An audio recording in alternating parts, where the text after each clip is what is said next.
Sur votre fiche d'exercice, vous allez avoir pour chaque exercice de musculation un petit tableau dans le coin où on va définir le nombre de répétitions que vous devez faire.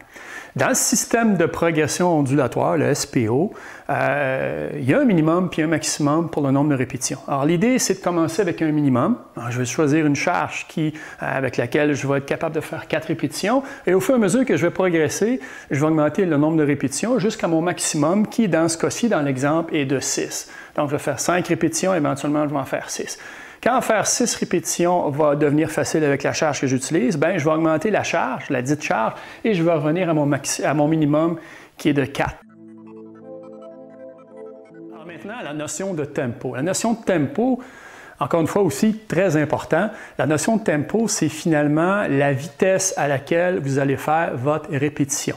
Okay? Si on revient encore avec le même exemple, l'exemple de la flexion des avant-bras, bien, le tempo, ce que ça veut dire, si j'ai un tempo sur mon paramétrage de charge qui est de 212, ce que ça va vouloir dire, c'est qu'au début de mon mouvement, donc à la phase concentrique, la phase concentrique va durer 2 secondes.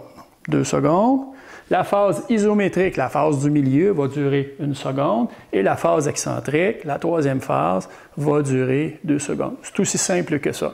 Et c'est très important de respecter le tempo parce que c'est ça qui va définir le temps où le muscle va être sous tension. Et c'est ce qui définit l'adaptation du muscle. Les Américains, les Anglo-Saxons appellent ça le time under tension.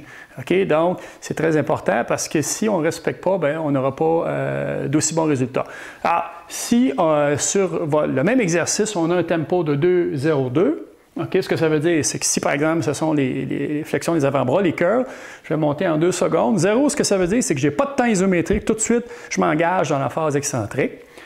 Si votre kinésiologue, votre préparateur physique veut mettre l'emphase sur la phase concentrique, bien, il va allouer plus de secondes. Alors, vous auriez un tempo de 412, c'est-à-dire que la phase concentrique, vous allez la faire en 1, 2, 3, 4 secondes.